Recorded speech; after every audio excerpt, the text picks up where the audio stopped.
Boa tarde, pessoal. Vocês estão me escutando? Boa tarde, senhor. Estamos sim. Beleza. Só dá mais um tempinho aqui, ver se entra mais alguém. Aí a gente já inicia.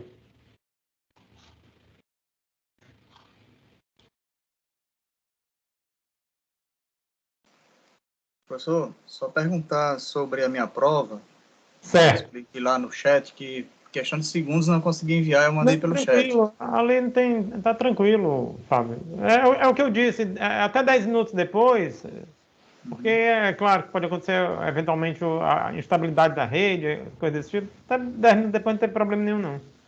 No meu Então, caso foi a conversão mesmo, que tinha muitas folhas, aí demorou muito para converter. Mas eu até era para ter falado para vocês que não se preocupe com conversão, não, certo? Manda as folhas, que aqui eu junto. No instante, eu tenho o meu aplicativo aqui, é só selecionar tudo, no instante ele junta. Tá certo, ok, entendi. Quando tiver, da próxima vez, manda os PDF mesmo, cada PDF uma folha, sendo assim, tá tranquilo. Tá ok, obrigado. Viu?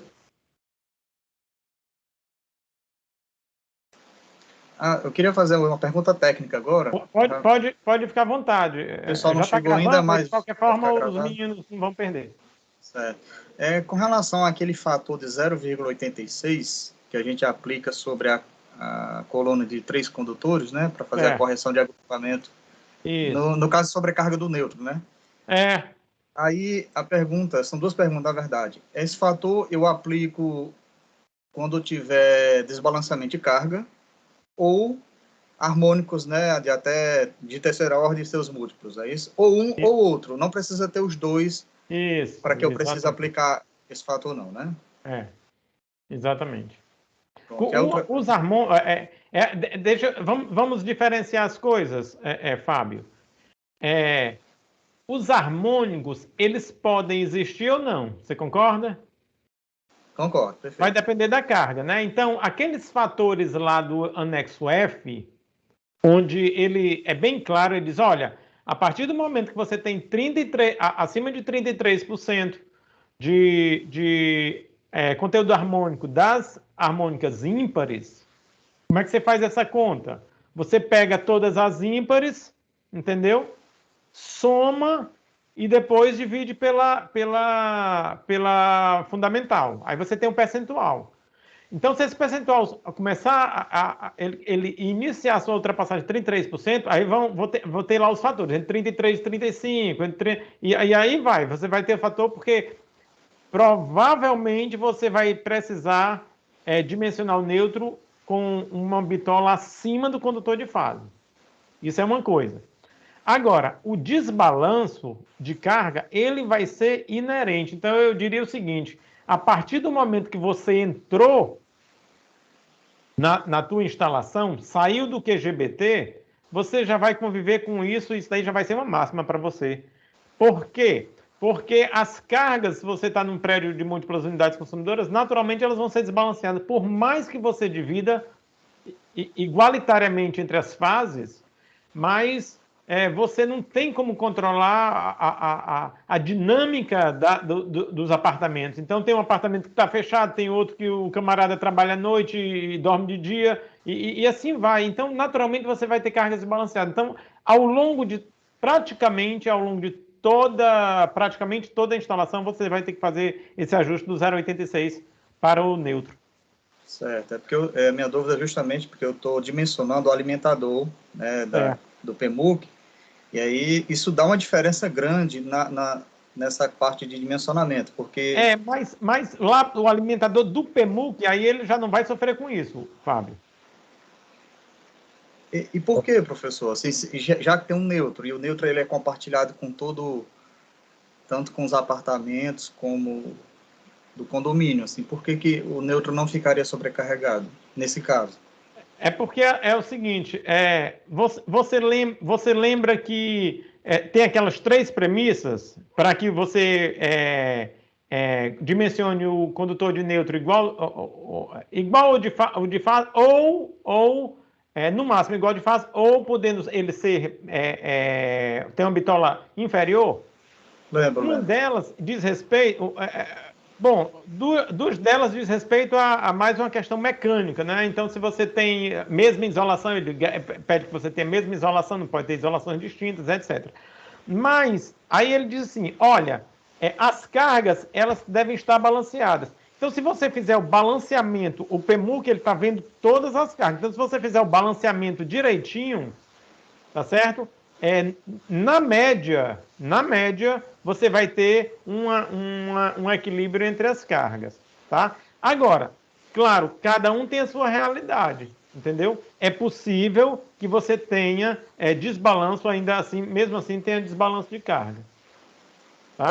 Eu usei o balanceamento, Porque, ficou bem próximo, né? pois não, pode falar. Mas eu estou olhando o projeto de um ponto de vista prático. Então, do ponto de vista prático, as cargas nunca vão estar equilibradas. Então, eu acabei aplicando esse fator Não, sem para o problema. dimensionamento do neutro. Pode. Nunca é demais. É ruim quando a gente lança a mão. Por isso que eu falei para vocês outro dia.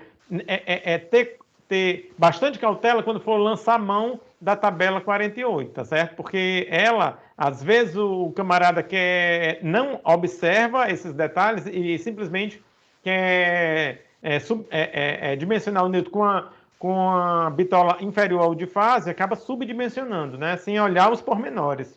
Tá certo? Então, Então, não tem problema em tá no caminho certo. sobredimensionar, né? A não ser com a questão do custo, né? Para quem for É, implementar, tá isso, certo. Tá ótimo. isso. Ok, professor. Perfeitamente. Muito obrigado. Agora, Fábio, se o prédio é novo e você não tem possibilidade ainda de prever quaisquer questões sob o ponto de vista do desbalanço, não, desculpa, do conteúdo harmônico, então significa dizer que você vai deixar isso meio que de lado e vai se atentar para o 0,86, porque pelo menos fazendo isso você garante que você não vai subdimensionar o condutor de neutro. Ótimo, isso já foi feito, então. Perfeito, beleza. A moçada, hoje, bom, estamos, Iago, Fábio e eu. Vou começar devagarzinho aqui, tá certo, pessoal? Eu trouxe aqui algo para a gente discutir sobre proteção, que é um tema muito importante, tá certo? E aí, eu quero trazer uma série de discussões aqui para a gente fazer uma aula bem construtiva. E aí eu vou começar propondo o seguinte: olha só, pessoal, vamos e eu acho que vai ser uma aula bem dinâmica, porque eu vou também abrir um software aqui, um daqueles que eu indiquei para vocês, para traçar curvas, fazer estudos de coordenação, seletividade, curto-circuito.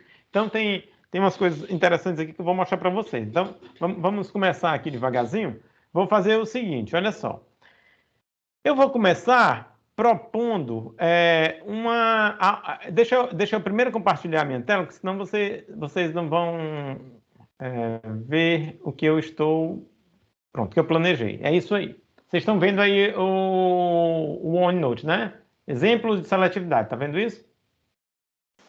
Sim, professor, está aparecendo. Perfeito. Então, vamos supor, pessoal, que a gente tem uma entrada de serviço de uma unidade consumidora, tá? Aqui a gente vai tratar um pouquinho de curto-circuito e seletividade, tá? Então, isso aqui eu estou trazendo uma problemática para a gente discutir. Problemática do dia a dia que corriqueiramente a gente encontra e vocês vão encontrar também. Então, vamos supor que eu tenho um padrão, tá certo, de entrada, constando de uma unidade consumidora, que eu já fiz as contas e eu vi que essa unidade consumidora são 25 kVAs, certo? 25 kVAs. Eu disse, poxa, então o que eu vou fazer? Eu vou lançar a mão da... Aqui eu não quis fazer nenhuma conta, viu, pessoal? Não quis fazer nenhuma conta e tal, de dimensionamento do meu disjuntor, né? Aqui eu vou me preocupar agora inicialmente com o dimensionamento desse disjuntor geral. Aí eu disse, olha, mas a tabela 2 da ET 124, ela me diz, né, como é que eu posso fazer isso aí. Ela me diz até a corrente máxima que eu preciso ter, me diz o padrão de entrada, etc e tal. Aí eu vou lá e abro essa essa norma, né, da concessionária local. Aí eu trago aqui para vocês, olha só, pessoal. E aí já mostro aqui, vocês estão vendo aqui, ó, trifásico, tá certo? Trifásico é entre 24 e 30, ou seja, 25 é o nosso. Aí diz, olha, a corrente máxima para o disjuntor de proteção geral são 40 amperes. Aí eu não penso duas vezes. Beleza, ótimo, excelente. 40 amperes? Então vamos trabalhar com 40 amperes. Peguei os meus 40 amperes e já vou jogar aqui, tá? Peguei os meus 40 amperes e já vou jogar aqui no nosso alimentador, na proteção aí do alimentador. Muito bem, 40 amperes. Ok. Aí eu chego lá nos quadros de distribuição, tá certo? E aqui eu vou colocar duas cargas, tá? Duas cargas não, vou colocar só uma, mas eu vou já fazer... tem um circuito, o desenho de um circuitozinho aí de trifásico, que tem a sua proteção trifásica, e o outro circuito monofásico, que esse circuito consta de um motor de indução, rotor gaiola, motor de prateleira, só que ele é um motor de uma potência mais elevada, então 10 CVs aqui, ele é monofásico, olha o tamanho do problema, tá certo? Isso aqui já gera um problema por si, por conta de desbalanço de uma forma. Mas tudo bem, é a carga que nós temos, tá? A gente está trabalhando com isso. Aí você diz, olha, vamos fazer a conta para saber qual vai ser, como é que eu posso dimensionar esse meu disjuntor. Certo? Aí você vai fazer aquela conta clássica que a gente conhece, tá? O cálculo da corrente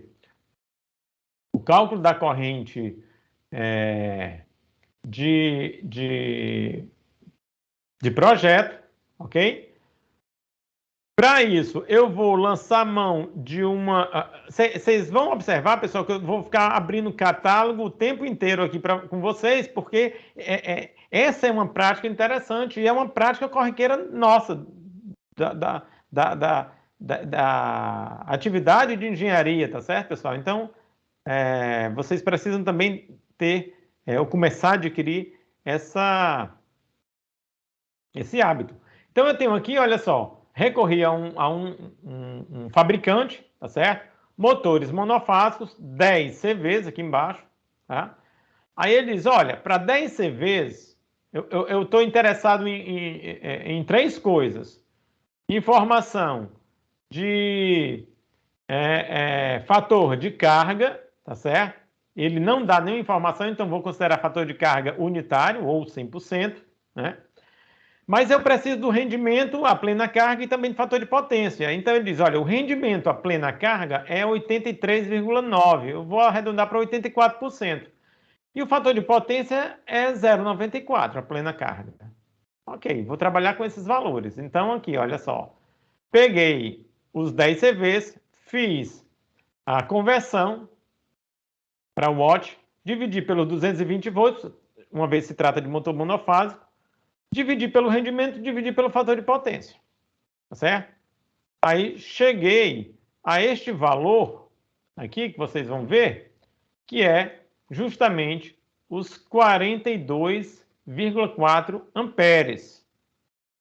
Aí, poxa, 42,4 amperes, como é que eu vou dimensionar esse meu disjuntor? Tá certo? Aí vou recorrer mais uma vez aqui a um outro catálogo, dessa vez o catálogo de disjuntores, né? Também de outro fabricante. Aí ele diz, olha, disjuntores eu tenho aqui monofásico, um polo, 2 polos para bifásico e 3 polos para trifásico, tá? Então tenho aqui esses 3, monofásico, bifásico e trifásico. O catálogo não está aparecendo, professor. Tá certo. É porque eu não coloquei na tela certa. Ok, agora sim, né? Então, eu tenho aqui esse outro fabricante, né? E ele diz, olha, para um polo, 2 polos e 3 polos. Mas, independente do número de polos, os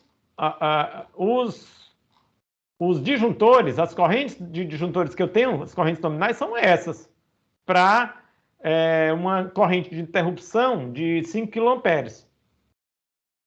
sendo esse interruptor 220 volts. Então, eu venho aqui, ó, 2, 4, 6. Isso aqui, esses três primeiros, pessoal, eu falaria para vocês, se trata de mosca branca, tá certo?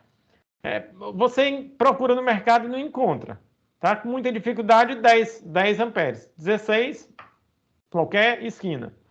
Mas eu quero saber o que vem depois do 40 amperes. Ó, depois do 40 vem o 50 e depois o 63.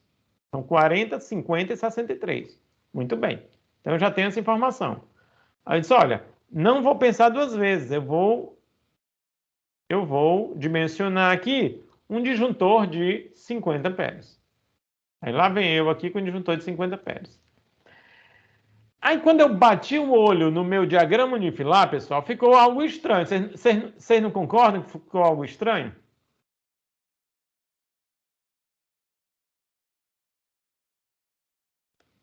Ficou algo estranho no seguinte sentido, olha só. O disjuntor do meu circuito terminal, ele tem uma capacidade de corrente nominal superior ao disjuntor da proteção geral. Se vocês lembrarem da curva de disjuntor, e eu sei que vocês já estão craques nisso, em disjuntores, porque eu passei um trabalho e uma boa parte da turma fez. Deixa eu só colocar isso para cá. Eu vou lembrar para vocês como é que é a curva de um disjuntor. Só de um disjuntor, tá certo? Na verdade, ela é uma região, não é exatamente uma curva. Ela se trata de uma região, tá? Então, ela é assim, ó. Ela é algo desse tipo aqui, né? Olha só como é que é. Eu tenho um eixo horizontal, que se trata da corrente, né?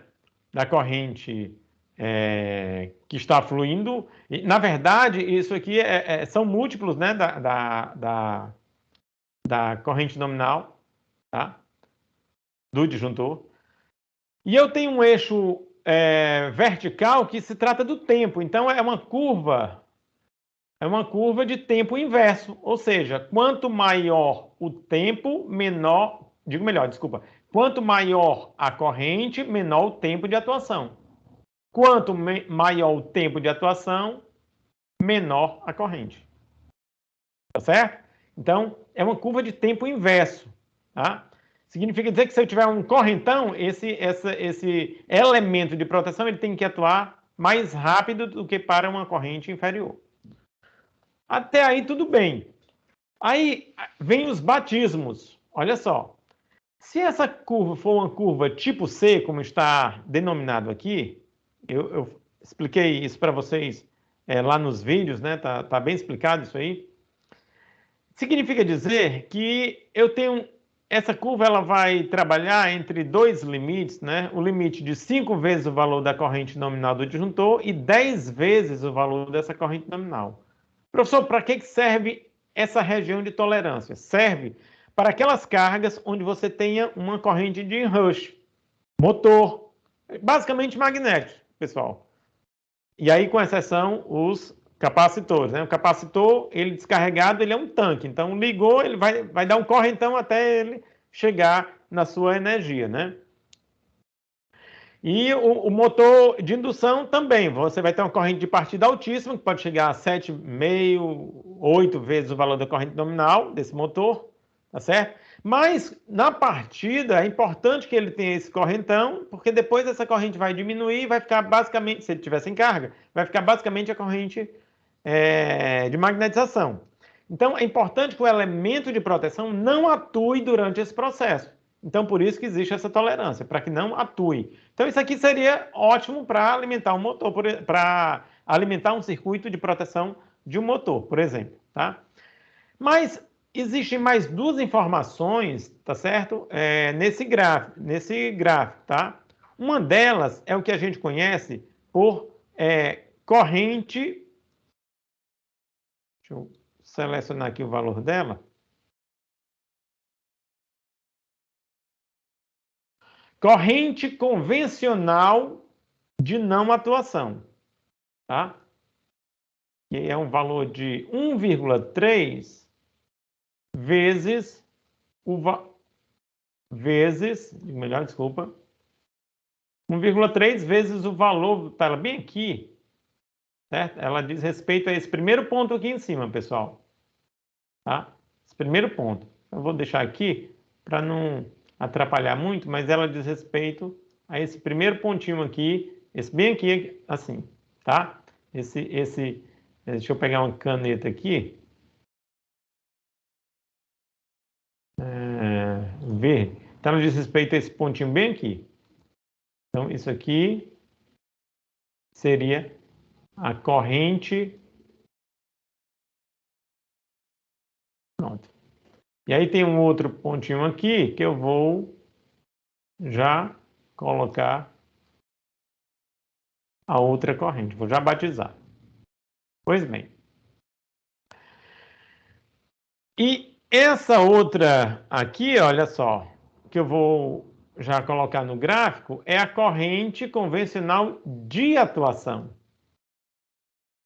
Vou diminuir aqui um pouquinho para não ficar muito... Pronto. Então, enquanto uma vale 1,13 vezes a corrente nominal do disjuntor, a outra vale 1,45 vezes a corrente nominal do disjuntor. Tá certo? Corrente convencional de não atuação, corrente convencional de atuação. Isso aí dito pela norma IEC, agora é uma ABNT, né? Foi copiada em 2004. Então, IEC 60898, tá certo? Então, ela é uma norma que trata, tá certo? Da regulamentação de disjuntores de uso doméstico, tá? Disjuntores de uso doméstico, que é o nosso caso aqui. Então, muito bem. Professor, o que significa essa curva? Isso aqui, pessoal, eu estou falando de um só disjuntor, tá certo? Na verdade, são duas curvas limitadoras e aqui eu tenho uma área, uma região. Então, pessoal, é o seguinte, isso aqui, essa primeira curva, né, que começa com a corrente convencional de não atuação, é aquela curva onde, caso a corrente toque nessa curva, ela ainda não é capaz de sensibilizar, tá certo, esse disjuntor. Tá? Então, a corrente de 1,13 vezes o valor da corrente nominal não é capaz de sensibilizar esse disjuntor. Agora, à direita, a gente já tem o limite superior, que é a corrente... ela começa essa curva com a corrente convencional de atuação. Então, bateu em 1,45 vezes a corrente nominal do disjuntor, já começa a sensibilizar esse disjuntor, tá certo? Então, a região térmica já vai começar a temporizar, tá certo? Aqui é um temporizador mecânico, né? Mecânico térmico, digamos assim, mecânico térmico, tá? Então, essa curva primeira é a região térmica, enquanto que a outra é a região instantânea, tá certo? Ou magnética, tá? Aqui vai atuar em caso de sobrecorrente e aqui em caso de curto-circuito. Muito bem. Excelente. E quando eu quero comparar dois disjuntores, ou melhor, quando eu quero fazer o estudo de seletividade ou coordenação entre dois elementos disjuntores, dois elementos de proteção disjuntores, eu basicamente comparo somente uma curva de um com a mesma curva do outro. Essa curva que está mais à direita, é essa que começa com a corrente convencional de atuação, é essa mais à direita. Então, compararia, digamos, D1 e D2, compararia esta curva do D1 com esta curva do D2, tá certo? E aí temos também que respeitar as classes. Às vezes você tem um que é classe C, outro classe B, outro classe D, se bem que o classe D também é um disjuntor cuja curva, né, classe D é muito difícil você encontrar aqui no nosso mercado. Nosso mercado ele é um tanto quanto limitado, pessoal. Quem trabalha na área já deve ter passado por isso, já deve ter experimentado essa experiência aí, um tanto quanto limitado com relação a elementos, né, produtos que dizem respeito a instalações elétricas, tá certo? De uma forma geral. Bom, Então, uma vez que eu relembrei a vocês todas essas questões aqui, né, do ponto de vista da curva de um disjuntor, certo? Curva de um disjuntor, eu vou pegar isso e trazer essa curva e trazer para cá, que ela ficou bem, mais ou menos bem feitinha, trazer para cá, porque ela pode ainda ajudar a gente na aula de hoje, e vou trazer uma nova curva, onde eu vou querer comparar esses dois disjuntores para saber o que deu errado aqui, certo? Porque eu não estou gostando muito dessa questão aí de o elemento, a proteção geral tem uma corrente inferior a uma proteção de um circuito terminal. Muito bem, trouxe para cá. Quando eu coloquei as duas curvas dos dois disjuntores, disjuntor de 40 amperes, disjuntor de 50 amperes, tá? No mesmo gráfico, então eu notei, pessoal, que o disjuntor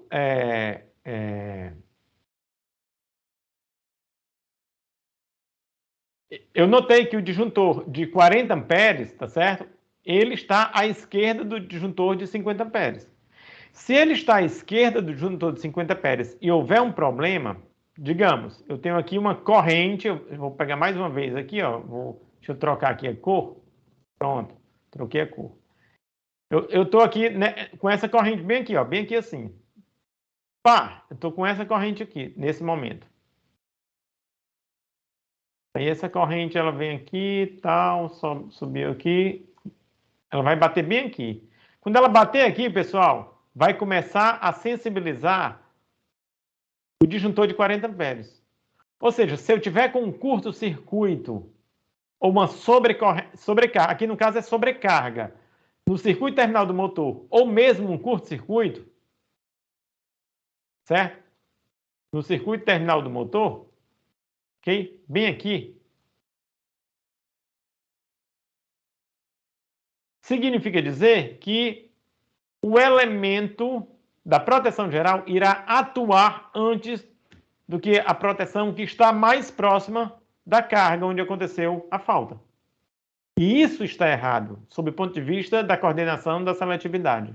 Tá certo, pessoal? Aí você me diz, mas professor, o que deu errado? Porque eu fiz as contas corretas, essa matemática está certa, então minhas contas estão corretas. Por outro lado, eu segui a norma, eu fui na tabela da norma oferecida, disponibilizada pela concessionária local. E o que deu errado? Não, nada deu errado.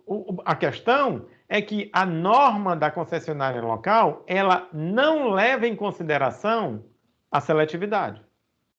E você, como projetista, tem a obrigação de levar em consideração a seletividade, sob pena de acontecer algo como isso aí que eu mostrei para vocês agora, tá certo, pessoal? Então, assim, o que eu sugiro para vocês sempre é fazer todo o estudo de seletividade, porque isso é uma exigência da norma, tá certo? Professor, se eu tiver vários elementos, eu tenho um circuito onde eu tenho vários com a distribuição cascateados, eu tenho vários disjuntores em cascata, tem que fazer para todos? Tem que fazer para todos. Porque uma das premissas de um bom projeto de proteção é que você não faça um projeto de proteção individual, mas sim coletivamente, onde todos os elementos se enxerguem. Isso é a coordenação. E essa coordenação vai te levar a um bom projeto de seletividade. Então, seu sistema vai ter uma seletividade natural boa, otimizada. Se você fizer pensar na proteção individualmente, você vai cair em erros como esse daí. Se a gente não tivesse atentado para esse fato, tá certo? Se eu simplesmente, independente disso aqui eu estou vendo no diagrama unifilar, mas essa distância aqui pode ser irrelevante, posso estar com 2 quadros pertinho, pode ser inclusive no mesmo quadro, ou pode ser uma distância relevante, tá certo? Onde eu tenho uma impedância aí na jogada, tá? Então eu tenho que levar em consideração essa seletividade, esse projeto onde todos os elementos se enxerguem.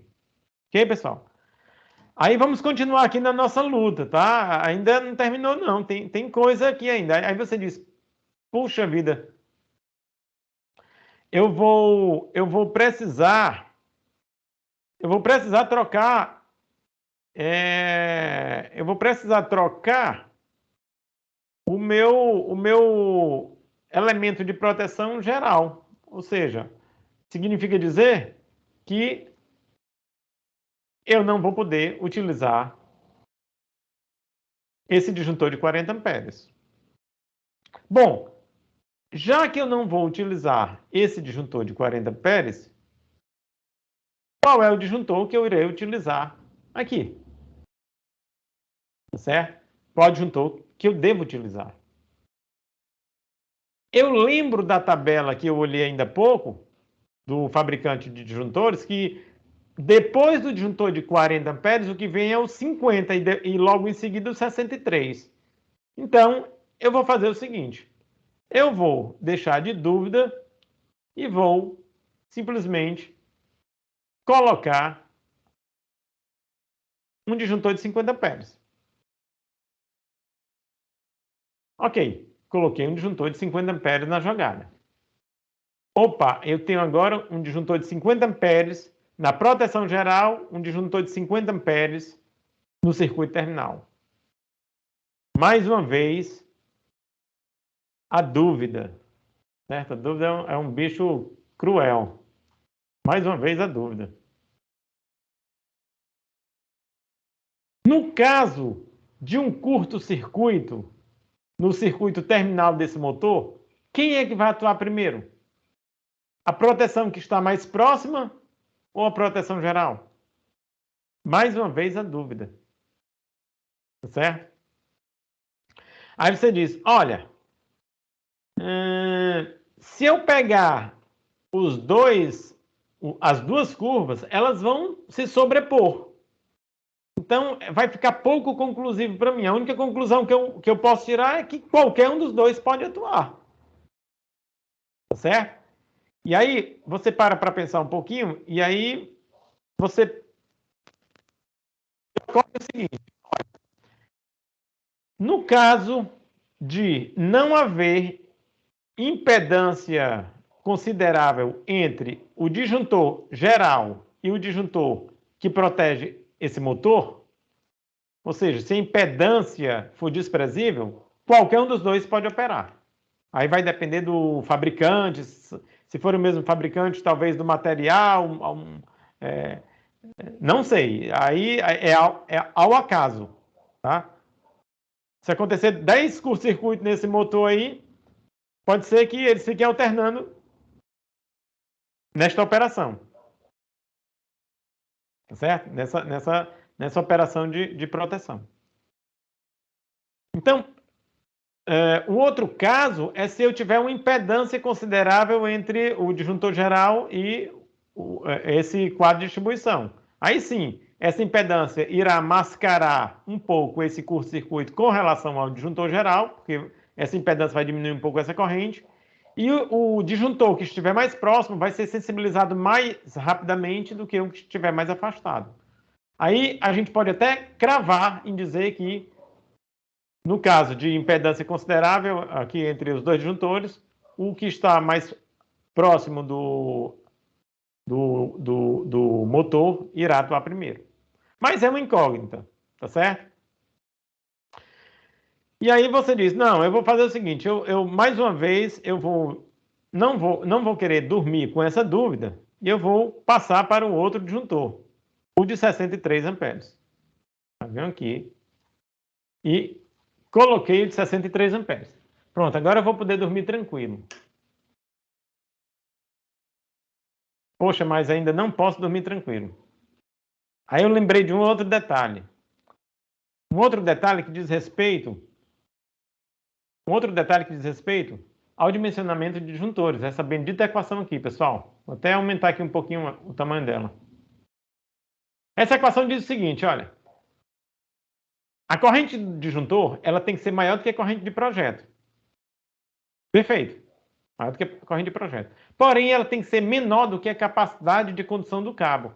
Esse cabo já estava no local, ele já estava projetado. Aí eu disse, putz, o cabo já está projetado. Então, eu tenho que olhar, respeitando todas as condições em que esse cabo é montado, né? Certo? Todas as condições em que esse cabo é montado e analisar se realmente, né? Digamos, é um cabo de... Eu não sei a bitola aqui, aqui foi totalmente chutado. Então, digamos, é um cabo para...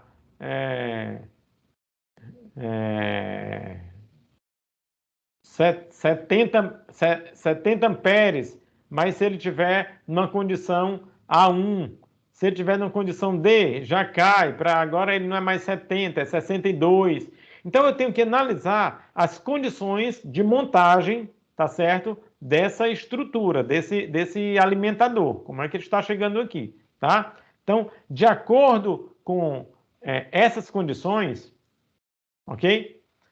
Eu vou observar lá na tabela, nas tabelas 36, 37, 38 e 39 da NBR 5410, se esse cabo, o IZ desse cabo, ou seja, a capacidade máxima de condução para aquela condição de montagem, de instalação, se ela é superior a esse 63 ou não. Se for inferior, pessoal, aos 63 amperes, então tem que trocar o cabo. Então, isso daí para vocês, isso aí é só um pequeno detalhe, né, que eu fiz questão de trazer para vocês, só para que vocês observem, né, que às vezes as coisas elas não são tão simples quando a gente está tratando de dimensionamento de condutores, quando a gente está tratando de proteção de circuitos elétricos, tá certo? Então, é por isso que eu sempre insisto em falar para os meus alunos que esses dois temas eles são muito relevantes, né? Claro que a gente está trabalhando com instalações, então tem muitos temas relevantes, né? Quem é que pode dizer que o PDA não é um tema importante? Importantíssimo, tá? Mas a proteção e o dimensionamento, pessoal, eles são temas muito importantes, tá? E eu aconselho bastante a vocês, sugiro bastante, tá certo? Encorajam bastante a vocês de se debruçarem sobre esses temas, porque vocês não têm nada a perder, vão ganhar muito, tá certo, pessoal? Então, quis trazer esses elementos aqui para a gente bater um papo, né? Com coisas que acontecem no dia a dia, que pode acontecer no projeto de vocês, inclusive, tá certo? E deixa eu só recusar esse bendito telefone que achou de tocar agora. Vocês me dão licença um segundinho que eu vou... Acabei esquecendo de desligar.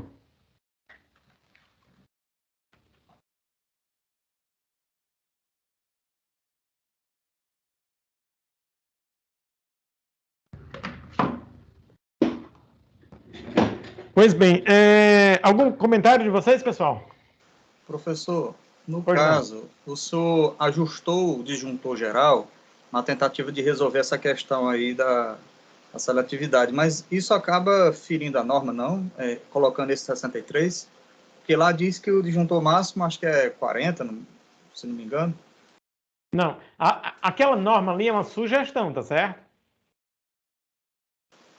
Entendi. Ali é sugestão. Não significa que... Eu até falei brincando para vocês que eu aconselho que vocês, no projeto de vocês, eu quero que vocês façam as contas, porque pode, inclusive, não bater com aquelas.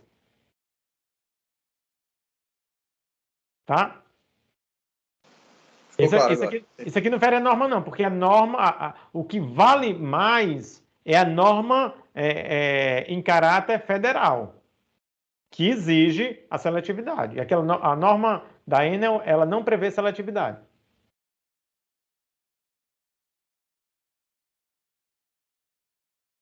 Então, se eu tiver que falar algo para vocês, eu falo o seguinte: encarem aqueles valores como valores mínimos, tá certo? Encarem aqueles valores como valores mínimos, tá? Que estão lá na tabela.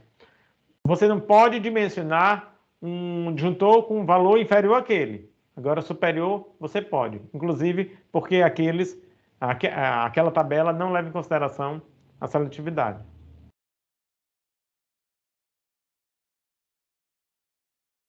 E aqui ficou bem claro, pessoal, que se a gente deixasse como estava, tá? Isso aqui é um problema super real. Se nós deixássemos como estava, toda vez que acontecesse um curto-circuito, ia desarmar tudo, né? Toda a alimentação dessa unidade consumidora. O que fere, né? Fere, ou seja, é uma demolição, na verdade, dos critérios de seletividade, né? Então, com relação à seletividade, esse projeto está totalmente incorreto, incoerente, tá?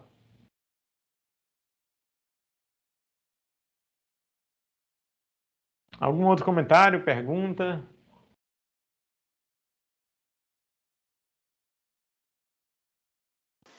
Eu ainda tenho uma dúvidazinha, professor, com relação às entrecurvas. Assim, esse espaço entre as duas curvas, de não atuação e a atuação. Aqui? Não, embaixo, né? Nessa primeira curva, curva Ah, C. tá. Depois deixa eu trocar. Não, faz bem. A gente tira agora.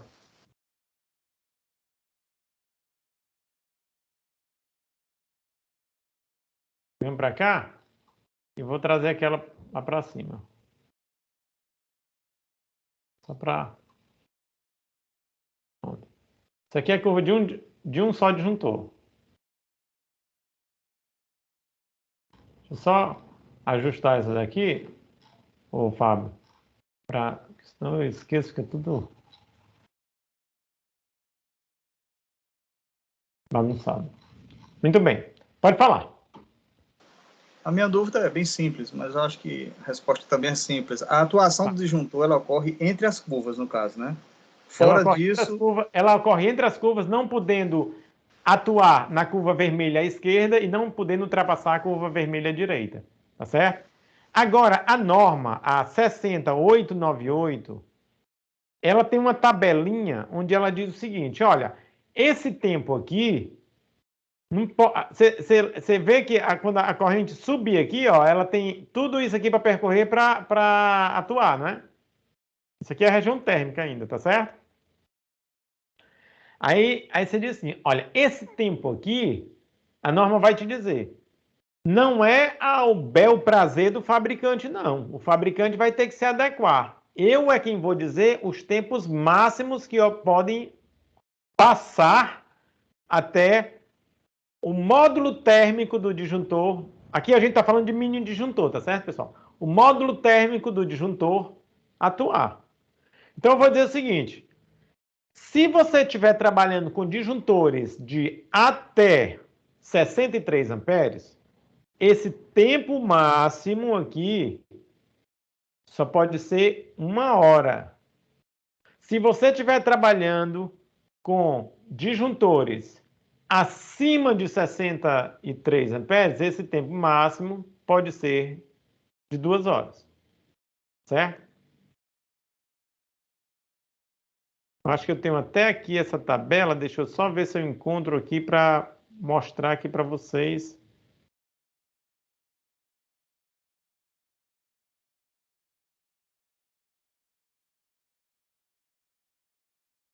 Deixa eu passar aqui bem rapidão.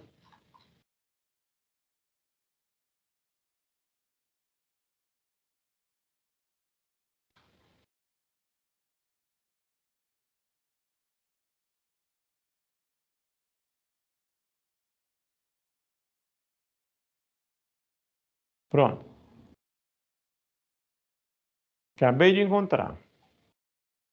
Olha só aqui.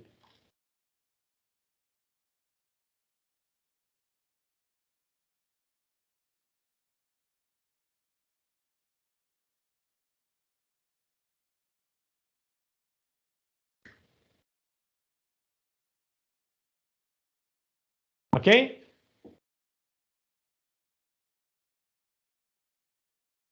Então ele diz assim, olha, de acordo com esta norma aqui, que trata de disjuntores para uso doméstico, essa outra não, aqui vai para o lado industrial, tá? Mas aqui para uso doméstico, mini disjuntores está incluído aqui. Eu tenho corrente convencional de não atuação, corrente convencional de atuação, e eu tenho o tempo convencional, aquele tempo máximo, o tempo entre, não é aqui nessa curva, é na curva de cima, esse tempo aqui de atuação máximo, tá certo? Para disjuntores abaixo até 63, 1 hora, acima de 63 amperes, 2 horas, certo? No máximo. Então, é isso que acontece. Então, eu trabalho, os disjuntores, eles trabalham com uma tolerância, tá? Até porque, pessoal, não dava para o disjuntor trabalhar com uma curva só. A não ser que ele fosse um elemento eletrônico, aí daria. Mas um elemento onde você tem inércia térmica e inércia mecânica, que são inércias lentas, tá certo? Você tem ali tempos de respostas lentos, digamos assim, inércia lenta não, inércia lenta fica estranho, mas tempos de resposta lentos, então não dá para você trabalhar com uma curva, você tem que trabalhar com uma região que você tem uma tolerância, né? Então você, sei lá quantos milhões de testes o fabricante faz até ajustar essas curvas aí para garantir que está dentro da norma, né? Então, muito estudo, muita experimento, né, de juntar as placas mecânicas, os elementos corretos nas constituições corretas, entendeu? E acrescentar uma liga ou um elemento ou outro elemento, aquela liga mecânica, porque você tem duas ligas mecânicas juntas ali para poder fazer essa flambagem, essa inclinação. Então, não deve ser fácil, mas a norma ela já prescreve aqui esses valores iniciais, tanto para a curva esquerda quanto para a curva direita, e também ela diz o limite máximo aqui dos tempos, dependendo do nível de corrente nominal de cada um dos disjuntores. Esclareceu mais ou menos, Fábio? Agora sim, professor, ficou claro, viu? Perfeito. Show de bola. Pessoal, eu queria mostrar para vocês também, olha que bacana, vocês nunca mais vão ter problema com desenhar as curvas de seletividade, né? Essa daqui que eu fiz no braço, vou colocar aqui para vocês, fazer com os mesmos elementos que a gente fez. Vocês estão vendo esse software aqui? Sim, professor. Tá. Esse daqui, pessoal, sumiu tudo aqui para mim. Foi que houve?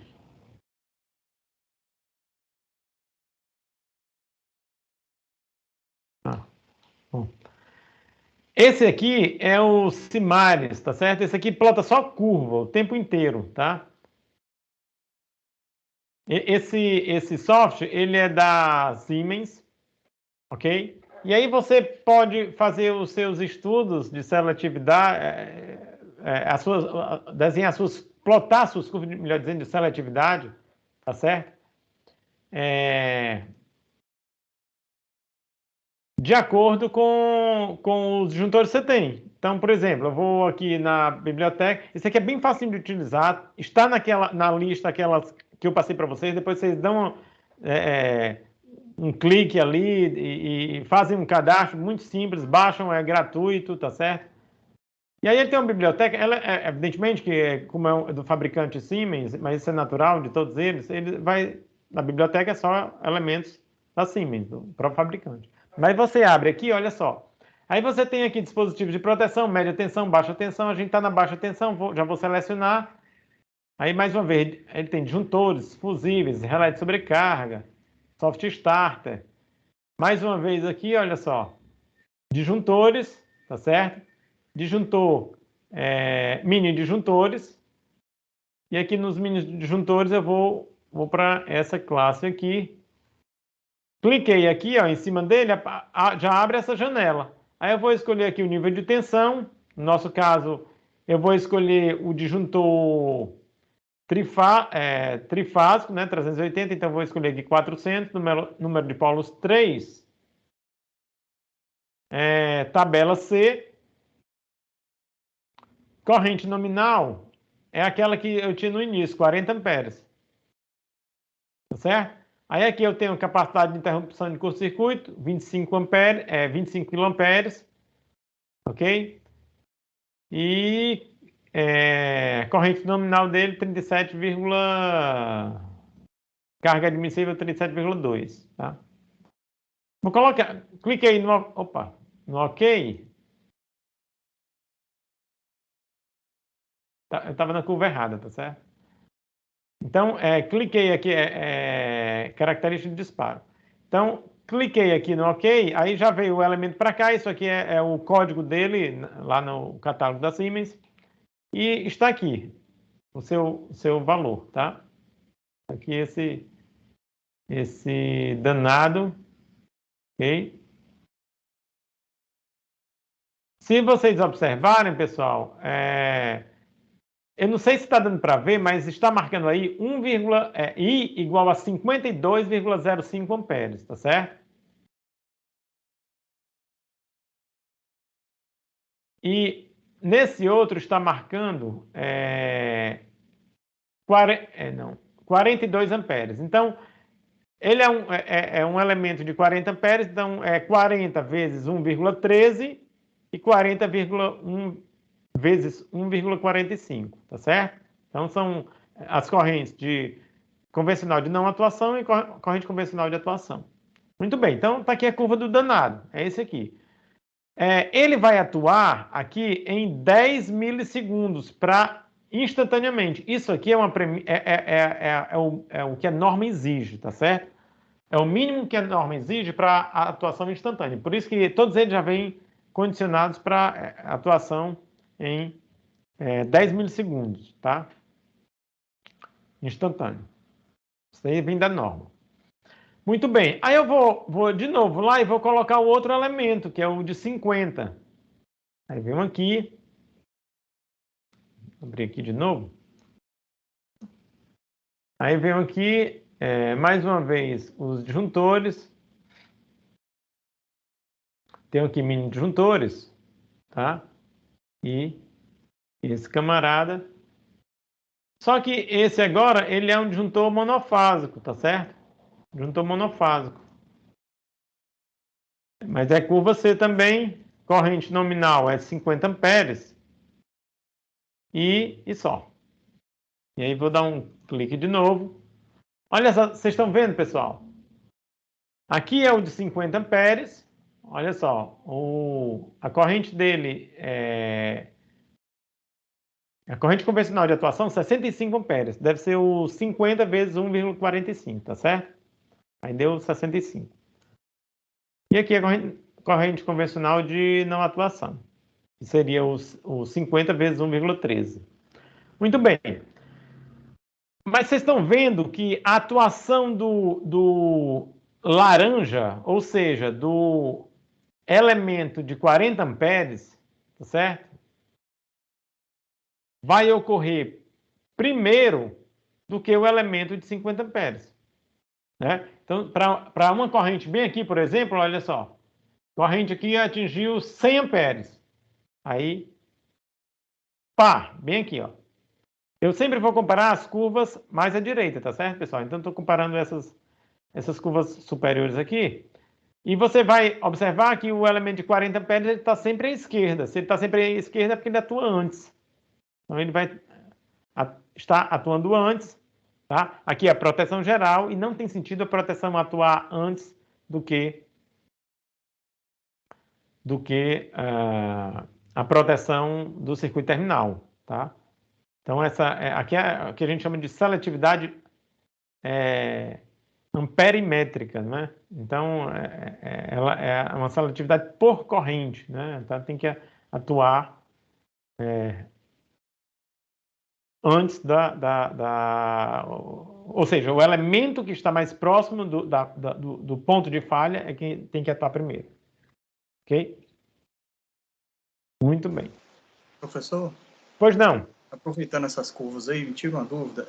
Com relação aos tempos de atuação dos disjuntores, no caso do projeto, por exemplo, se levarmos em consideração o alimentador geral, o CPG, até o circuito terminal, certo? No caso, qual seria... A norma estabelece um tempo de atuação mínimo, assim, para que eu considere lá no CPG? Não, para que eu consiga organizar... As boas práticas consideram entre... Nunca... assim, nunca. Não vou falar nunca. A gente nunca deve falar nunca, ainda mais na engenharia. Tá certo que muda toda hora.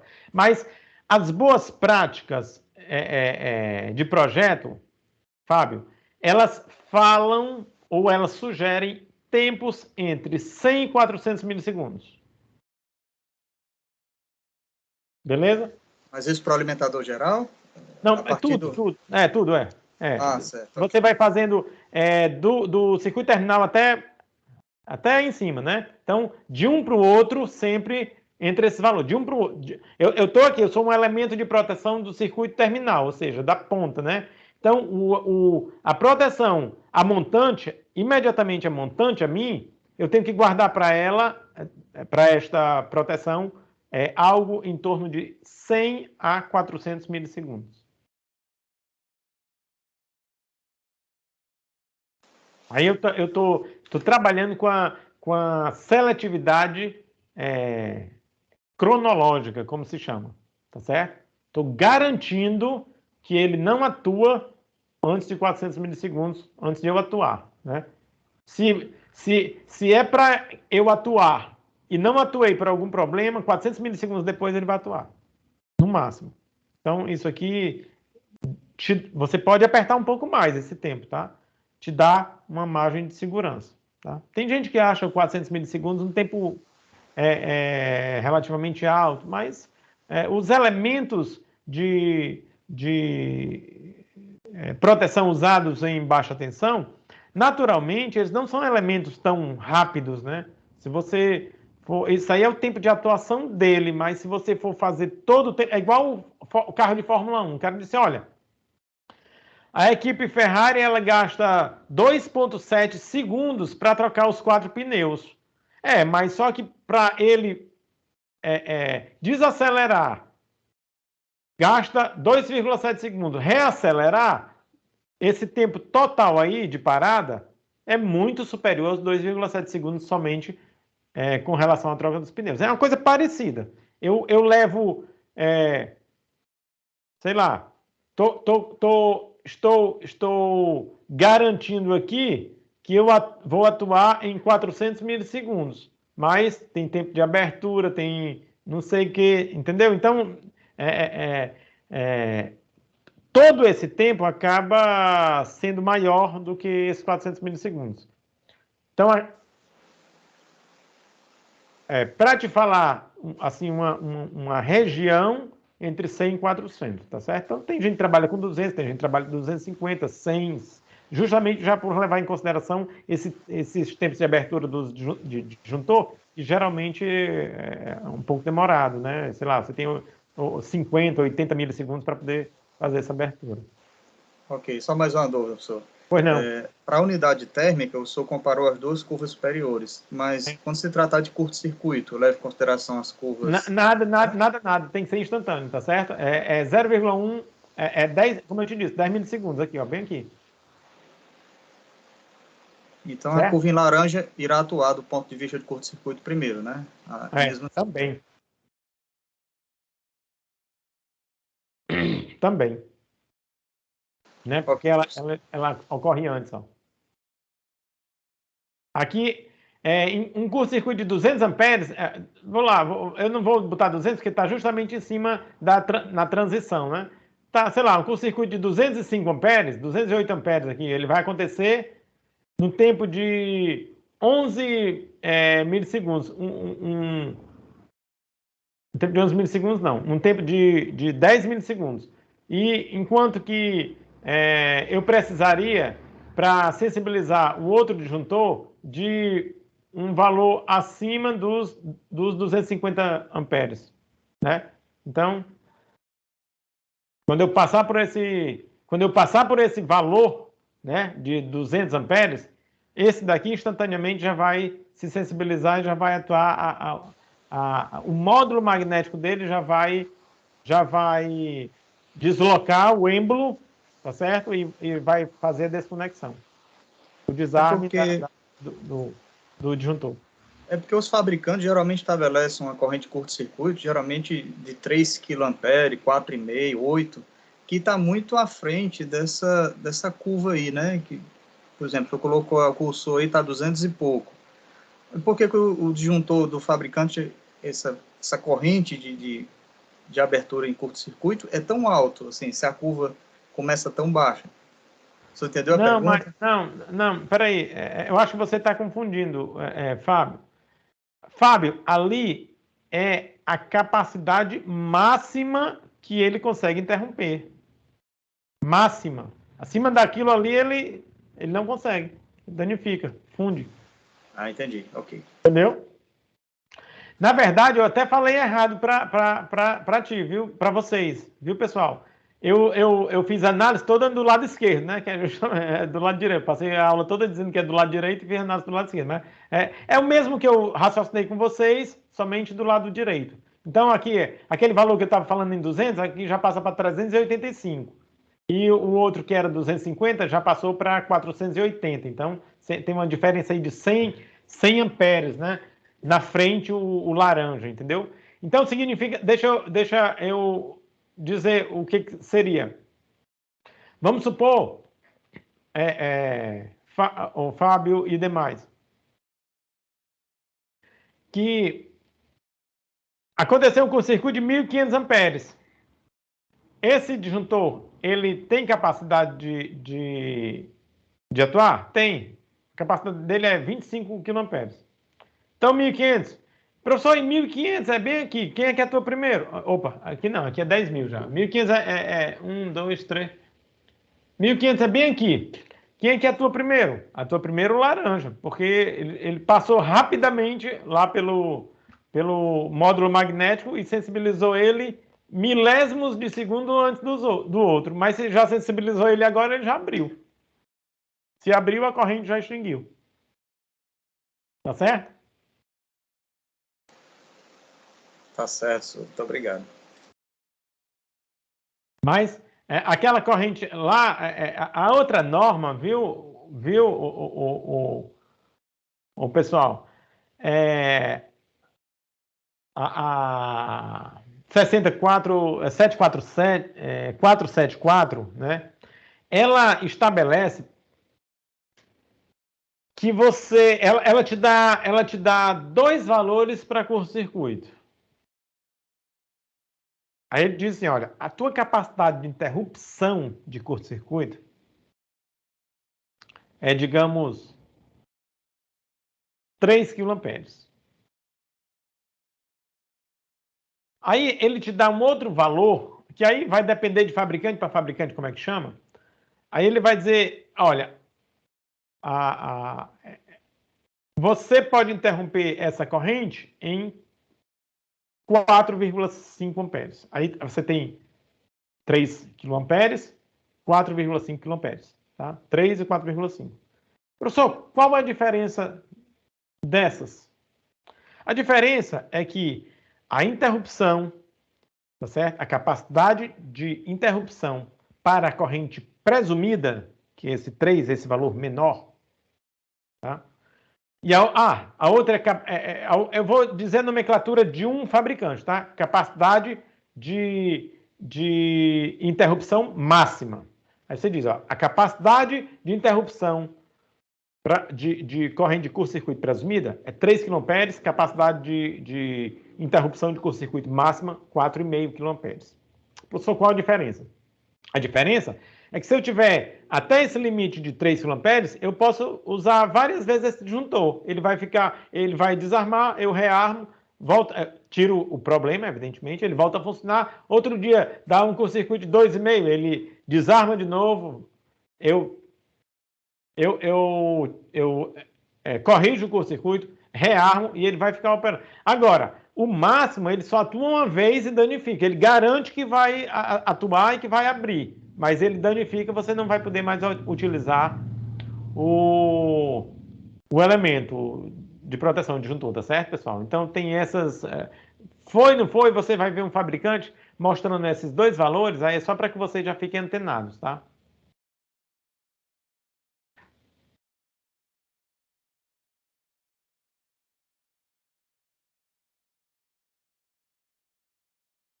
Muito bem, então agora eu vou fazer o seguinte.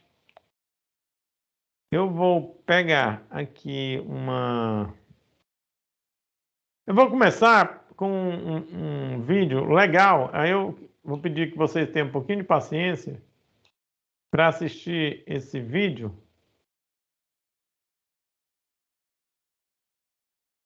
Porque a gente vai falar um pouquinho sobre... Não sei se vai dar para falar, mas eu acho que dá para falar hoje ainda sobre fusíveis, né? O próximo tema.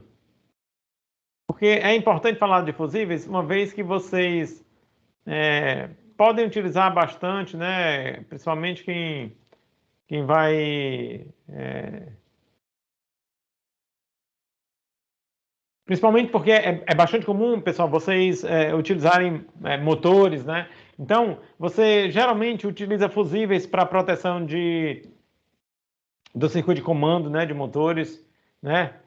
Toda a circuitaria de comando você protege com um fusível de AZED e a parte de força do motor você protege, por vezes, com um fusível NH, entendeu? Então, o fusível é um elemento rápido. Então, é importante que a gente estude um pouquinho também sobre fusíveis. Bom, eu vou passar esse vídeo aqui para vocês, da Siemens, e ele vai mostrar exatamente como se dá esse processo, né, de fusão ou de atuação de um fusível, tá certo?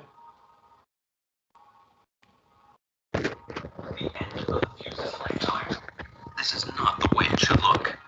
To prevent your electrical installations from facing such failures, we develop technology with maximum safety standards. Fuses offer protection against the effects of occurring overload currents and short circuits. This ensures the reliable protection of buildings, systems, and first and foremost, of personnel against damage. Siemens offers fuse systems for the application areas of line protection, device and system protection, as well as Z-Tor fuses for the protection of power semiconductors. Our portfolio comprises all conventional systems, from LVHRC, Dia-Z, and Neo-Z fuses, to the Class CC fuse system, down to the cylindrical fuse system. Interior of an LVHRC fuse. The fuse element's dimensioning and the soldering point's positioning are very important. Essential for reliable quenching, quartz sand of an accurately defined composition is filled into the fuse and compressed by means of a special method. Two fault types are generally differentiated: overload and short circuit. The Siemens fuse reliably disconnects the faulty circuit in both cases. In case of overload in the circuit, the current flow heats the fuse element on the narrow points. The joule heat results in the solders melting. This leads to a weakening on the narrow point near the soldering point until the fuse element is interrupted at this position. This process normally takes several minutes or even hours, depending on the current flow. The effects of a short circuit are more spectacular by far. The high energy of the short circuit current interrupts the narrow points of the fuse element within split seconds. The resulting arc on the isolating points is reliably quenched with quartz sand. This real-time scenario shows the fast and reliable disconnection effected by the Siemens fuse. The disastrous disconnection behavior of the competitor fuse becomes particularly obvious in the following slow-motion shots. The arc breaks free from the fuse. It is not uncommon for such fuses of minor quality to explode. The arcs occurring in such fuses frequently spread to further system parts as arcing fault. This results in operating failures. Human lives are at stake. High quality pays off. Your electrical installations are on the safe side with products by Siemens. These products offer optimum operator and system protection.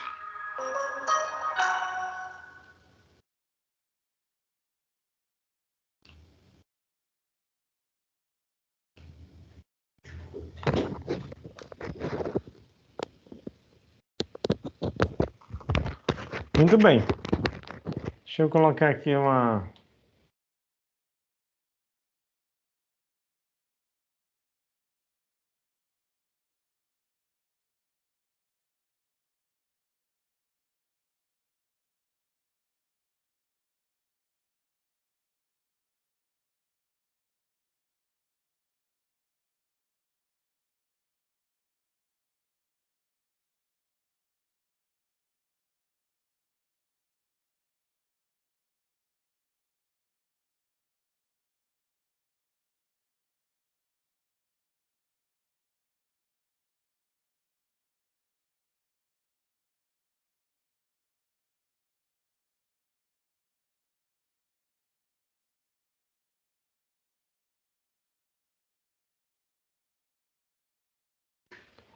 Bom, pessoal, falando um pouquinho mais sobre os fusíveis,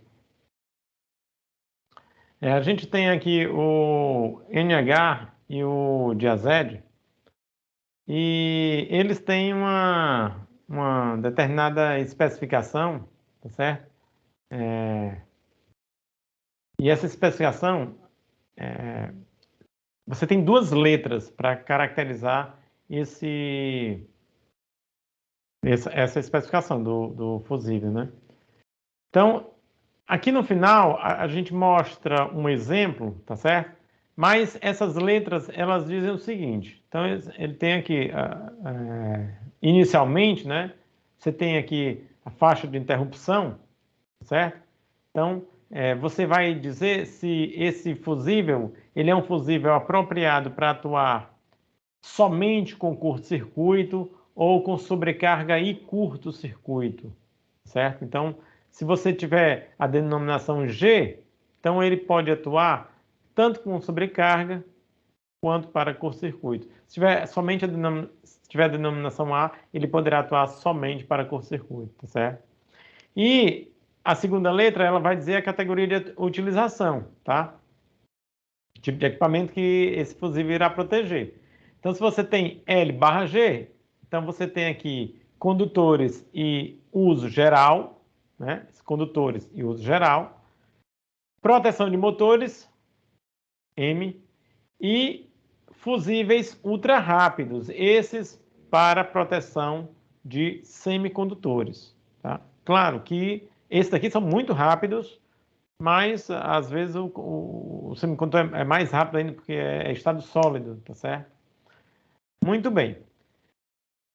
Então, o que acontece? Olha só, a título de exemplo, tá? Então, eu tenho aqui, aqui são os mais comuns, que você vai encontrar mais corriqueiramente, tá? Então, tanto no fusível NH quanto o Diazed, né? E a diferença entre o NH e o Diazed, a parte da questão física, né, construtiva, é a capacidade de interrupção, a capacidade de corrente nominal, a capacidade de interrupção de corrente, né? Então, o NH tem uma capacidade muito superior aos fusíveis de Diazed. Então, essa basicamente seria a diferença, tá? Então, olha só, exemplo. Primeiro exemplo. GL, GG. Então, primeira diz que é atuação para sobrecarga e curto-circuito, tá certo?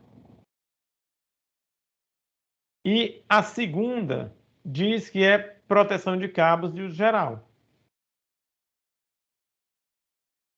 Tá? Proteção de cabos de uso geral. Então, sobrecarga e curto-circuito. Então, ele aqui, ele vai proteger cabos contra sobrecorrente e curto-circuito, né? E vai proteger também elementos de uso geral, cargas genéricas, também contra sobrecarga e curto-circuito. A M, ele vai proteger apenas contra curto-circuito e vai proteger motor, né? Proteção de motores. E o AR também apenas contra curto-circuito, mas dessa vez é um fusível de resposta rápida, de atuação muito rápida, então para proteção de semicondutores. Ok? Aqui na outra página a gente vê retirado de um fabricante, né, essa especificação. Então aqui é do própria folha de dados de um fabricante, ele diz aqui o tipo de fusível, né? Então você tem aqui o tipo NH, tipo de AZ, tá certo? Então esses fusíveis aqui, tá? Com essas especificações, NH-AR, NH-GL-GG, de AZ, GL-GG, tensão máxima de trabalho 690 volts CA, 500 volts CA, capacidade de interrupção 100 kA, 150 kA, 50 kA. Já dá para notar a grande diferença, tá certo, entre os fusíveis de mesma classe, tá certo? Porém, são fusíveis NH e DIAZ, né? Mesma classe, porém, com capacidade de interrupção totalmente distintas. E eles são regidos por essa norma aqui, IEC 269, tá? Mais à frente, a gente tem algumas folhas de dados, né? Também de atuação, tempo inverso, aqui corrente nominal, e aqui os tempos de atuação para correntes de curto-circuito. Então, dependendo da corrente de falta que você tem, você pode traçar a partir dessa curva já traçada, né, pelo fabricante, você pode chegar a valores estimados mais ou menos do tempo de atuação desses fusíveis, tá? Isso aqui para NH, tem aqui outras curvas para NH, né, com classes maiores. Esse aqui varia de 75 amperes a 1000 amperes, tá? Esse outro varia de 5 amperes até 630 amperes. Também fusíveis NH, tá certo? Só que esse aqui é para aplicação em motores, ok? Somente curto-circuito, motores. Esse aqui é de uso geral, tá certo? Esse aqui de uso geral. E uso geral, a carga, né? E também ele vai atuar tanto para sobrecarga quanto para curto-circuito. Quando você tem cargas genéricas, tá certo? Então, geralmente essa primeira denominação aqui é G minúsculo, porque aí vai dizer que ele atua tanto para curto-circuito quanto para sobrecarga.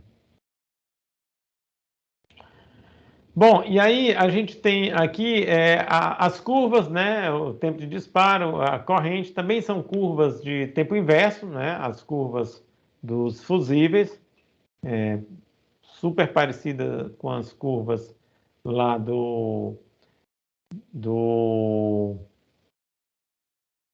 disjuntor, tá certo? Você também tem regiões, porque como se trata de elementos que tem a parte de mecânica, né? de elasticidade, ou seja, de fusão, né?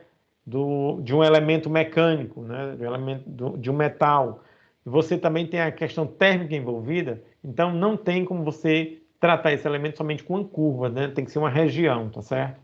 Onde você vai ter ali uma tolerância para a atuação dentro dos critérios aí de cada um dos fabricantes, né? Os critérios de projetos de cada um dos fabricantes, tá certo, pessoal? E aqui você vai mais curvas. Esse daqui é de AZ, tá certo? E aqui NH, mas também de outro fabricante. Eu acho que essa curva eu já tinha até mostrado, né? De 4 a 630 amperes, tá? Mas o que eu queria mostrar para vocês era uma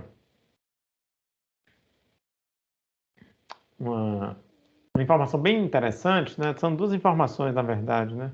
Tem duas curvas aqui, já vou mostrar para vocês. O importante é você fazer a proteção também através de fusíveis. Às vezes, pessoal, você precisa coordenar fusível e disjuntores, tá certo? Tem gente que acha isso muito estranho, tá?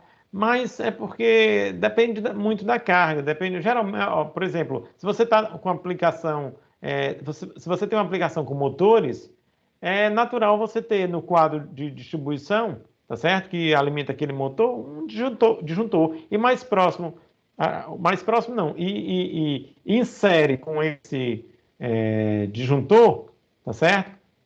A jusante desse disjuntor, um fusível, tá? Porque você pode atuar mais rapidamente com relação a um problema, por exemplo, de curto-circuito nesse motor, tá? Então, mais ou menos comum você ter esse tipo de coordenação entre elementos distintos, né? Elementos de proteção distintos, tá? Aí diz assim, olha só, todos os três tipos de fusíveis previstos pela IEC, né? GG, GM e AM, tá certo? São limitadores de corrente. Isso significa que durante e em consequência da fusão do elemento fusível, dentro de uma faixa de corrente especificada, eles limitam a corrente a um valor significativamente mais baixo do que o valor de Cristo da corrente presumida. A gente vai ver isso aí numa outra figura que eu vou mostrar para vocês, tá?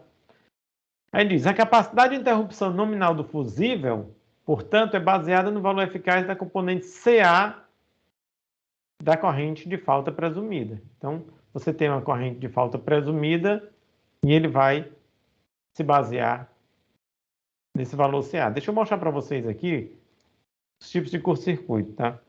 Geralmente você tem esses dois tipos de curto-circuito.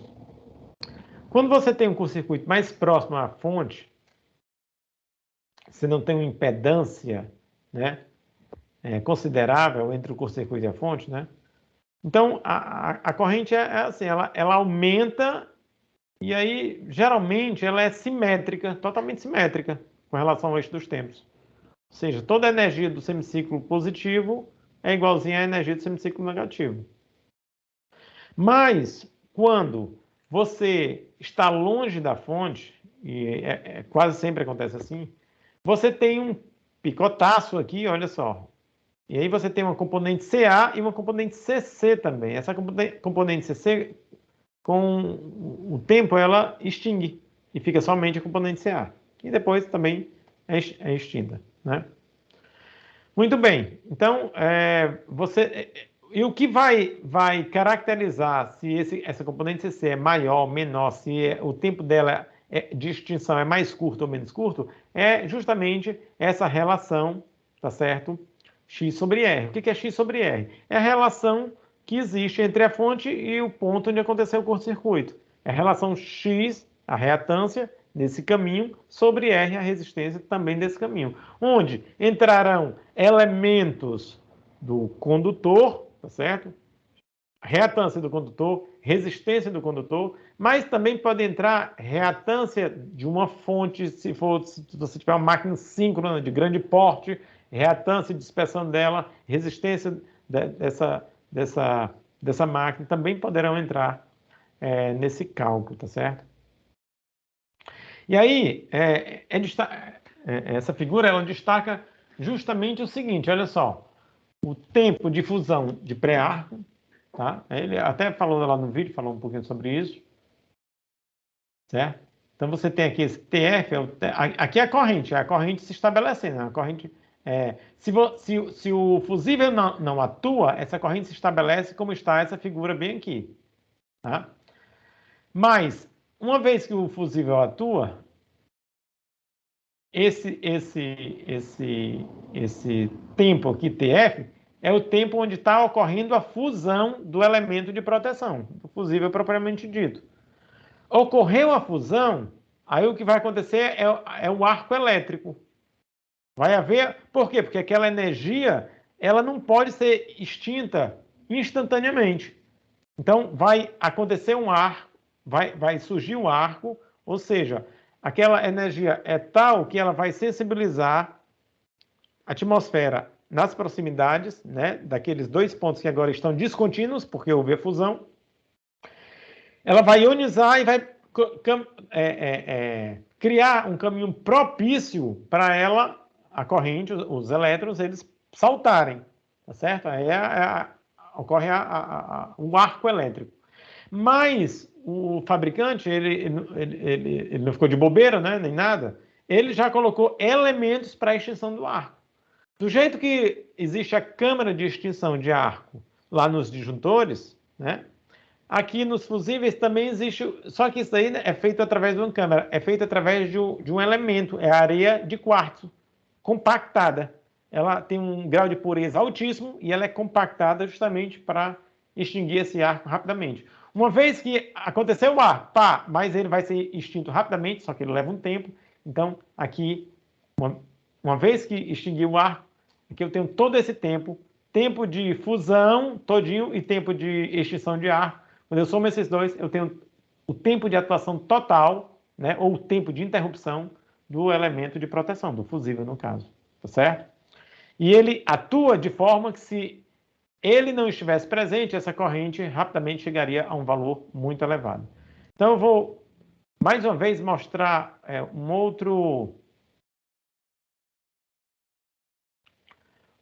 outra aplicação aqui, também retirada do fabricante, tá? Onde ele mostra coisas bem interessantes. Olha só, ele diz assim, ó, aqui eu tenho ação limitadora, né? É retirado lá daquela figura, até mais com maiores detalhes, né? Tem um zoom. E aí ele diz o seguinte, olha, no ponto A, eu tenho aqui o ponto A, tá certo? Aqui eu tenho valor da crista da corrente de falta presumida, em quilomperes, e aqui o valor eficaz da componente CA da corrente DC, da corrente de falta presumida, tá certo? Em quilomperes, tá? Que é o valor de crista, e aqui é o valor CA, o valor eficaz, digo melhor, desculpa. Então ele diz o seguinte, olha, todas essas aqui são curvas de limitação, né? Cada uma dessas são curvas de limitação dos fusíveis. Então aqui eu tenho um fusível de 50 amperes, corrente nominal, outro de 100, outro de 160 amperes. Aí ele diz o seguinte, olha, ponto A, o fusível de 100 amperes, esse aqui, ó, começará a limitar o valor da crista da corrente quando a corrente de falta presumida atingir 2 kA. Então aqui, ó, atingiu 2 kA, a corrente começou aqui, ó. Aqui eu tenho o meu elemento, o fusível de 100 amperes, a curva dele é essa. Então, a corrente está aumentando, bateu em 2 amperes, olha só, eu já cheguei na curva do elemento de 100 amperes, já está começando a limitar. Certo? Ponto B, no caso de uma corrente presumida eficaz, valor eficaz, aqui embaixo, de 20 kA, o mesmo fusível irá limitar o valor da crista a 10 kA. Olha só. Cheguei a 20, o valor da crista, 10 kA. Se eu não tivesse com esse elemento, olha como rapidamente chegaria. Ao invés de limitar em 10 kA, ele chegaria a 50 kA. No mesmo tempo. 50 kA de pico. Tá certo? Então, atingindo valores altíssimos, capazes de baldear bastante uma circuitaria de uma unidade consumidora. Tá certo? Então, muito importante, pessoal, a gente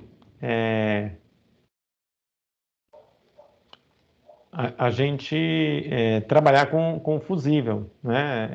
E saber as suas características, saber como utilizar, da mesma forma que o disjuntor fusível também é um elemento muito importante, tá? E o natural, pessoal, é que eu sempre tenha uma curva à esquerda do elemento de proteção. Aqui eu tenho um condutor, olha só, o condutor é com você, tracejada.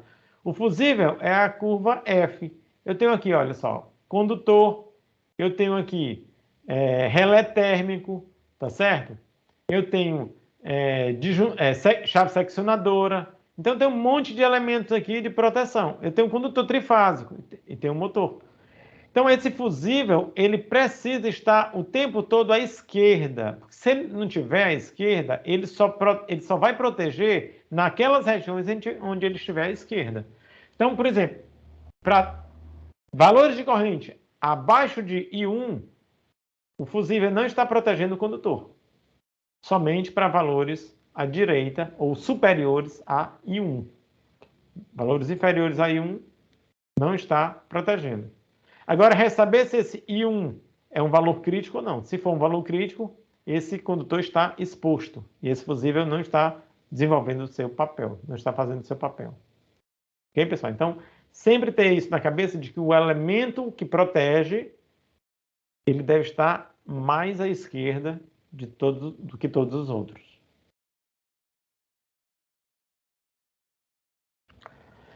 Então, olha só.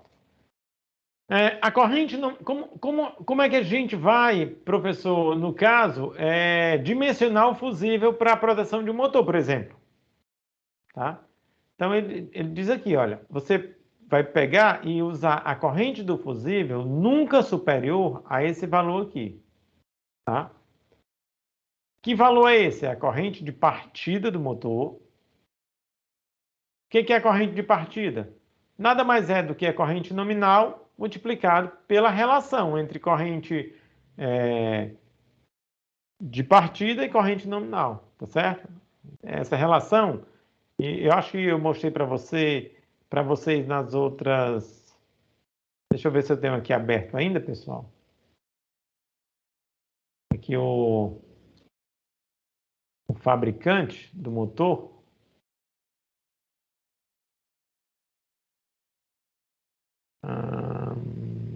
Deixa eu ver aqui.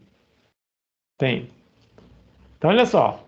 Aqui ele vai mostrar, ó, essa relação.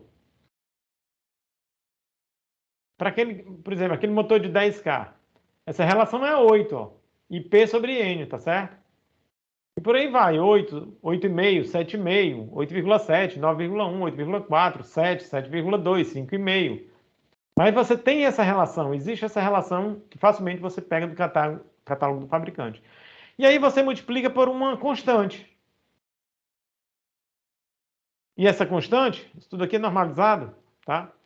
Ele diz, olha, esse fator K, ele vai ser de 0,5 se a corrente de partida do motor for menor do que 40 amperes. Se for entre 40 e 500, vai ser 0,4 e se for acima de 500, 0,3. Então, você pega esse fator e multiplica pela corrente de partida, aí você vai ter o justo dimensionamento, tá certo? Do fusível, tá? Corrente nominal desse fusível. Ok, pessoal? Bom, algum comentário de vocês? Alguma coisa que queiram perguntar? Era isso que eu tinha para discutir com vocês hoje. Eu acho que foi uma aula de bastante discussão. Eu acho que a gente trocou muita informação. Podem ficar à vontade, pessoal, para perguntar ou fazer algum comentário. Última pergunta de hoje. Pode ficar à vontade, quantas quiser, Fábio.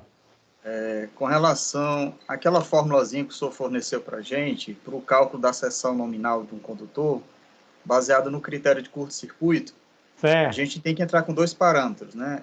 O tempo de atuação da proteção, no caso do disjuntor, isso, e a corrente de curto-circuito. Aí eu lhe pergunto, esses dois parâmetros, esse tempo de atuação e essa corrente de curto-circuito, são esses dados que o fabricante fornece? Esse, por exemplo, de 8,5 kA de capacidade máxima, por exemplo. Eu estou fazendo a pergunta baseada nessas duas curvas que o senhor plotou aí, usando o software. Entendi. É assim, Fábio, você vai fazer o estudo de dimensionamento dos condutores e também vai fazer estudo de curto-circuito, né? São duas coisas que caminham juntas, mas são distintas, tá? Quando você fizer o curto-circuito, o dimensionamento, você vai precisar do valor da corrente de curto-circuito. Esse valor é calculado, então? Esse valor é calculado. Okay. Ou você calcula ou determina através daquele aplicativo, por exemplo, o PTW, que eu botei o link lá para vocês usarem, tá? Aquilo já foi essa tarefa que eu passei para amanhã, que era para hoje, mas aí os meninos pediram para botar pelo menos para amanhã, meio-dia, já é para que você... desperte em vocês a curiosidade, né, e o hábito de trabalhar com uma ferramenta comercial, que você pode calcular o curto-circuito, por exemplo. Entre aquelas ferramentas que eu passei também no link de ontem, eu acho que a da Mitsubishi é boa também, é boa como a da Siemens. A Mitsubishi, ela permite que você desenhe o circuito e você faça ela faz o cálculo do curto-circuito para você. Então você tem vários assim, um ferramental enorme para que você possa descobrir efetivamente com um grau de pressão alto essa corrente de curto-circuito. Então é essa corrente que você vai entrar naquela equação em quiloamperes. Você já entra em quiloamperes. E o tempo de atuação, pois esse tempo é o tempo de atuação que o fabricante do elemento de proteção, no caso do disjuntor, a gente basicamente vai fazer com disjuntores, vai te dizer, olha, esse disjuntor ele vai atuar em 350 milissegundos. Então, esse tempo de atuação, TA, é igual a 0,35. Para a corrente de curto-circuito calculada. Né? Para a corrente de curto-circuito calculada, exatamente. Por esse gráfico aí que o senhor mostrou, já daria para encontrar esse tempo de atuação. Porque com a corrente de curto-circuito você vai ver qual é o disjuntor. Aí o disjuntor, como ele está amarrado com a corrente de curto-circuito que você calculou, aí ele já vai dizer o tempo de atuação. Porque como eu comecei a dimensionar os circuitos terminais dos apartamentos, então me deparei com esse problema. Eu não tinha essa informação da corrente de curto-circuito para calcular a seção. Tá. Então, eu precisaria estar calculando desde o alimentador até chegar lá. Exatamente, isso mesmo. Era essa a minha dúvida. Achei que eu estava indo no caminho errado. Não, tá perfeito aí. Agora, Fábio, tem projetista que não faz isso. Isso aí é a forma corretíssima de se fazer, tá certo? Tem camarada que diz, olha, não, a corrente de curto-circuito ali não deve dar mais do que 1.500 amperes, 2.000, não sei de onde o cara tira isso, talvez da experiência dele, deve ser muito maior do que a minha, mas tudo, enfim. Aí já vai jogando elementos, sabe? E cortando caminhos. Bom, isso aí é uma maneira de se projetar. A maneira correta é essa aí que você falou. Perfeitamente, muito obrigado.